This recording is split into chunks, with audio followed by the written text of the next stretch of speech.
Do you do things that after doing it you regret that you did it? Then stay tuned because this video is for you. But before we go into the video for today, let me introduce this channel to you. This is a storytelling channel where I tell you interesting stories, answering questions pertaining to life.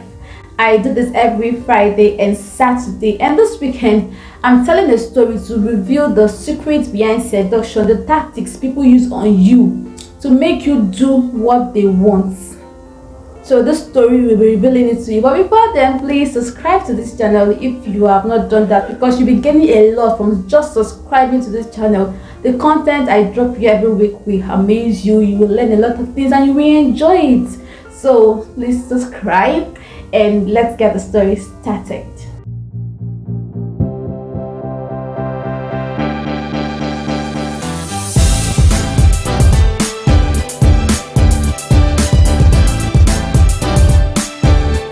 So I started the story yesterday, and if you remember well, Stella and Priscilla became close after that incident that happened in the office.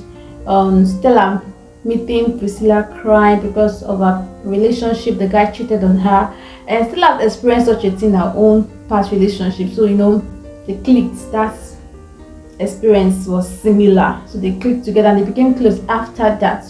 So one night when Stella and Priscilla were in the room, Priscilla started touching Stella in an unholy way, and Stella noticed it and got up from the bed and was so shocked at Priscilla's action. Priscilla then said to her, "Girl, what is it? Since we no longer do things with men, we've given up on men. Let's enjoy ourselves. We can do things with each other." Stella said to her, "That is lesbianism." So Priscilla responded. Stella just kept quiet and lay down on the floor. The next morning when Stella woke up, she met her breakfast already beside her. Tea and fried egg with toasted bread, just the way Stella likes it. Stella didn't even realize when she started smiling, despite she knew very well that it was Priscilla that made her breakfast. She took it and started enjoying her breakfast. It wasn't too long, Priscilla came out from the bedroom and said to Stella, "Good morning, bestie." Stella did not respond to her, just looked at her and continued eating her food. She then said to her, "I hope you're enjoying your breakfast, bestie." Still, Stella did not respond. At that point, Priscilla went down on her knees and said to Stella, "Best, I'm sorry. I know what happened yesterday night was not good for you, but then I just thought we could enjoy ourselves and I really wish we can." Stella did not still respond. She just stood up after eating the food and went to the bedroom to have her bath so they could prepare for work. While she walked to the bedroom, Priscilla just kept looking at her, smiling.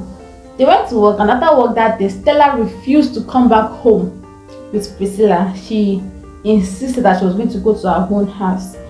Priscilla begged her, but no. That was Stella's response. And so that was it for them that day. Priscilla then sent Stella a video in the night, and when Stella saw that video, after she watched it, she shouted, "Stella!" The next day, Stella went to meet Priscilla, and that's in the workplace. So she was hungry actually, and Priscilla said to her, "Why are you hungry?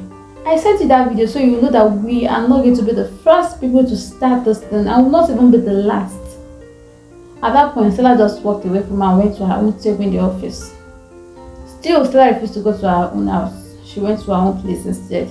But then Priscilla did not relent. She kept on sending Stella those videos, pictures, and sincerely at some point it was getting to Stella because she started feeling like doing it, but she pretended like no, she cannot do it, she's strong. After a while, she started struggling with this sexual urge to do it, but she was struggling, and by struggling with it, she was dwelling in the thought of it.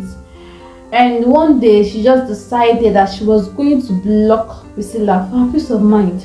But that day she wanted to block Priscilla, she saw a text message from her that caught her attention because this time around, money was involved. So Stella read through the message, and the message was conveying a message that says there's a job opportunity that will pay 10 times of what they are receiving in the office, and it's a simple one. So Stella quickly called Priscilla to inquire what the job is like and how they can get the job. But Priscilla said instead of explaining over the phone, let her come to the house. And so Stella went to meet Priscilla in her own house. When she went to meet Stella, she said to Stella, this job opportunity will pay us 10 times than what we are receiving in the office. And all we need to do is simply stand in front of a camera, touching ourselves, our face will not even show. And after that, huge money is being paid into our account. Stella shook her head and said to Priscilla, I'm not a lesbian. Priscilla responded, I'm not a lesbian as well, girl. We don't to suffer. We have suffered in the hands of men. Since we are no longer doing stuff with men, we can even use one to pay them back for what they've done to us. At the same time, we make money out of it. This is just killing two birds with one stone, and you want to let this opportunity bypass us. And it will, because there's just 3 slots remaining. So if we don't take action fast, we are going to lose it. Don't let this opportunity bypass us. Stella was just looking at her and she was thinking what she should do. While she was still thinking, Priscilla said to her, we have just 3 slots and I don't even know anybody that can help us get the job, because you know this country now, you have to know somebody that knows somebody that still knows somebody, but I don't know anybody that can even help us get the job. So we should be putting heads together and think on how we can get this job fast. This is not time to start acting up. At this point, Stella reasoned it and was like, it's not really a bad idea, she said in her mind. She then picked up her phone to call Henry. Now, Henry was that guy, if you can remember from the first part of the story. Henry was the first person that kind of introduced her to the business, but she refused at that point because she was like, no, I can't do that, you know. And now that Priscilla brought the job again, she felt like, okay, Henry should be there already. So she called Henry, and luckily for her, Henry's phone rang and he picked up. So she told Henry about the whole thing, and Henry was like, you would have agreed when I told you the first time, because now it's very competitive and it's just 2 slots, not even 3 that remains. One person just got the job a few minutes ago, and I can't really promise you that I can help you and your friends get it, but I will try my best. At this point, Stella just begged him that please just try your best. I and my friends would really love to get this job. So they ended the call, and Stella told Priscilla about the update. She was happy because she had this hope that they would get the job. So after some days, Henry called Stella and told her that she and her friend has gotten the job and they should come to the office the next day so they could sign some documents.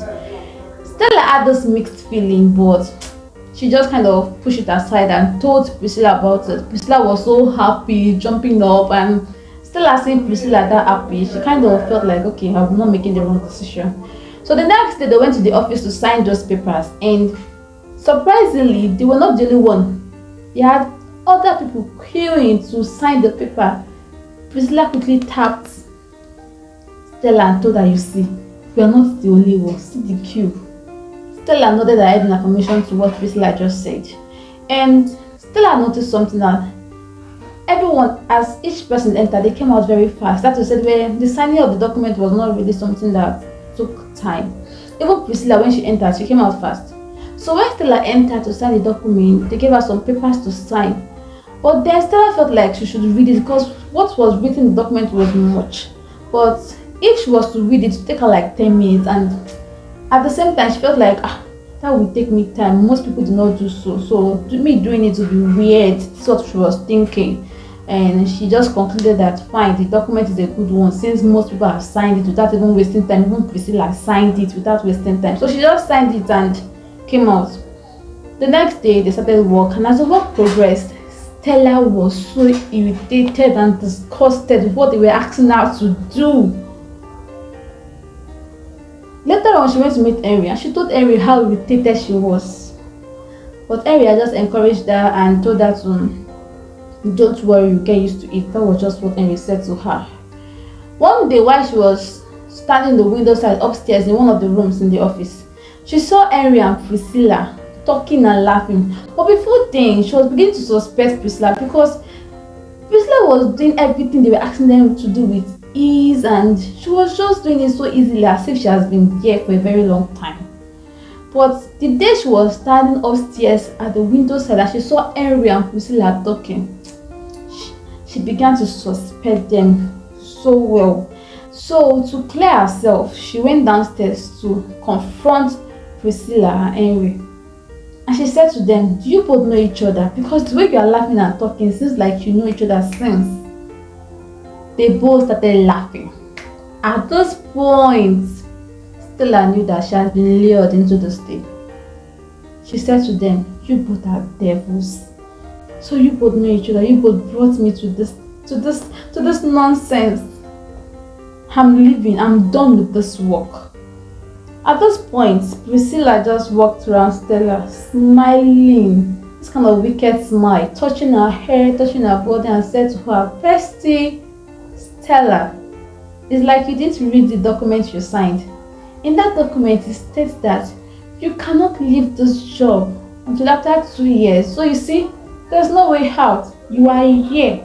You go nowhere. Now Stella knows that she has entered a big mess. And that's the end of the story.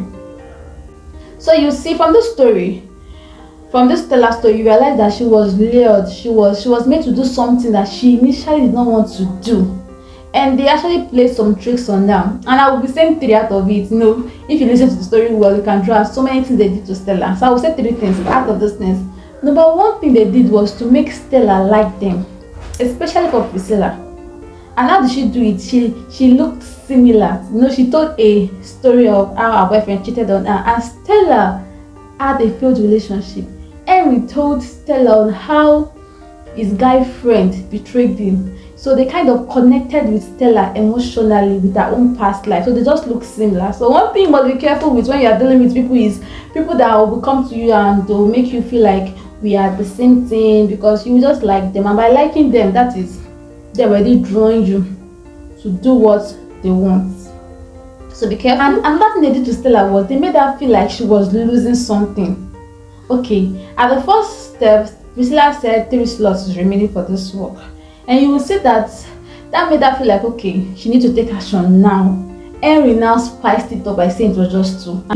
So they made her feel like she was losing something. So sometimes when people make you feel like you are losing something, don't rush into it. Still think about that thing very well. Don't cancel your sense of reasoning because they made you feel like you are losing. Because the truth is that you might not be losing anything, because Stella wasn't losing anything.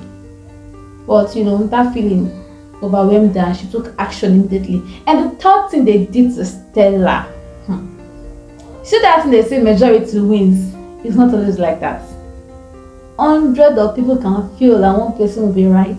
Because when Stella went to the office and she saw people queuing to sign a document and they were so fast in signing and coming out, she felt like, okay, that's the right thing. But no, assuming she followed her instinct and read that document, she wouldn't have accepted the job. But she just signed it without reading because of that thing that says in our head that majority wins. Please, it's not always like that. So when you see majority of people doing something, no one do it because you feel like it's the right thing. Still think about the thing before you do it, because they might be wrong. And so these are the 3 tactics they used on Stella, and they made her get herself into a mess that she wouldn't have ever gotten into if she knew these tactics. And I'm glad you know the tactics now, so don't get doing things you will regret doing later on. Think about it and be careful when people come around you to do this kind of things. Okay, so that's the end of the story. Please, it's a good time to subscribe to this channel for more interesting stories, and as well like this video, share it with your loved ones, and see you in my next video. Hit the subscribe button, click the notification bell so you don't miss out from the interesting content I'll be posting here every week. Bye.